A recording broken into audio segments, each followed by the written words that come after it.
Tonight, a Westmoreland County resident, a United States military veteran and skilled artist, touching the lives of fellow servicemen and women with his gift and passion for drawing. This is Steel City News.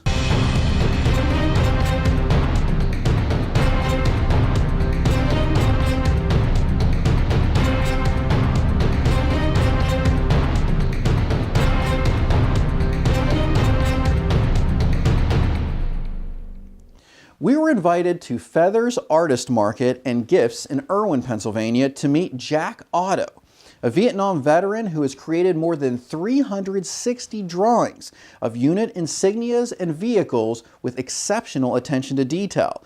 Jack doesn't even sell his work. He gives his drawings away to the men and women who wore those insignias while serving our country. I've drawn most of the units that were in Vietnam, that served in Vietnam, and I've drawn all the units down here that were there. And when people come in and say, hey, I was in that unit there, I try to draw them a picture like these here. And it's enjoyable. My wife says he spends all his time sitting at the dining room table drawing, but like I said, it's a therapy. The research is what takes a long time. I want to make sure what I draw is accurate enough that the people recognize it. I've had people come in and say, hey, I was in a helicopter unit, a Marine helicopter unit, and we flew the MH-53s or whatever. And my wife will say, we're going to see if he has a drawing. And I had this gentleman come over, and he said, you probably don't have my drawing, like that. And I said, what was it? And he told me, and I reached around and grabbed it. And he about fell on the floor because it was the heavy haulers, And that's what they like. The fact, not so much the patch you wear on your shoulder on your dress uniform, but the patch you wore on your pocket when you were working. And ordinary civilians never see those patches. And it's a difference between college and high school. The high school is where you spend all your time at that local high school or junior high or whatever, and you only spend 4 years at college. So, it's a mind thing for people. They love it. And I enjoy doing it. But it's the research. It takes time. You want to make sure that it's right. I opened in October of last year. So I have a gift shop. I teach painting classes, and I had an empty space, and I didn't really know what to do with that. And I thought to open an art gallery, to invite local artists every month to show off their artwork. I do an opening night reception for them. So I'm actually booked with artists in that space until April of next year, and I have a waiting list. And Jack, he was my artist for July and August. So I felt his artwork just needed 2 months to really let everybody see it. He changes it weekly so that he represents every unit that was in Vietnam. So by the end of August, he will have represented them all. He'll be showing here until September 1st. Jack Otto's artwork has touched the lives of so many veterans who served our country.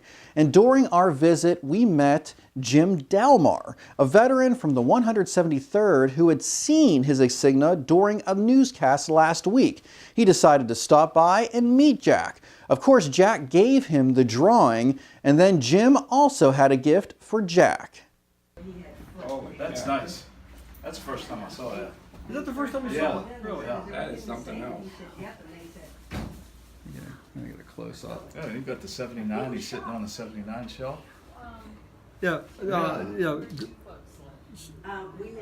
I grew up in Pittsburgh, and I enlisted. I didn't get drafted. I mean, I would have gotten drafted. The Marines called me, but I wanted to go and be an Army paratrooper.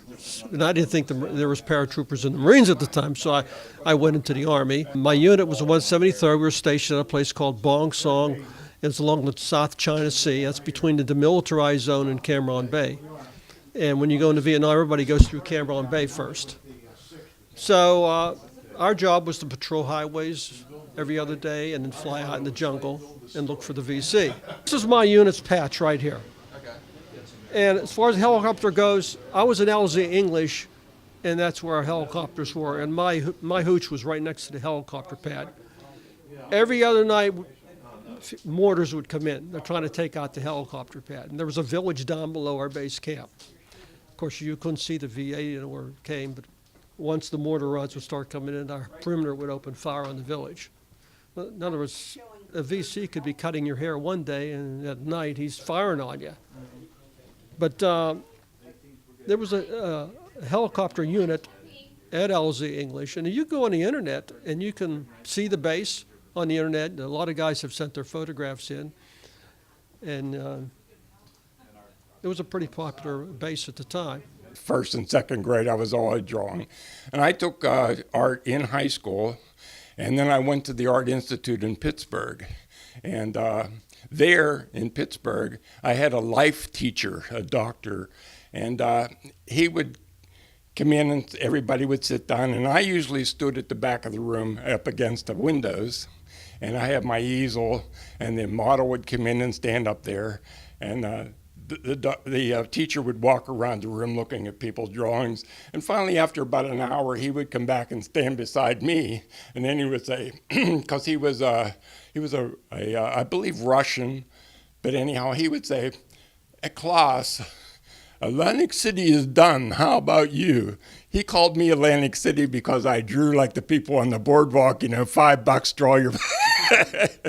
But anyhow, I enjoyed it. I really enjoyed just doing this. And if you want to see Jack's work, he changes it up daily. He's featured here at the gallery the rest of the month.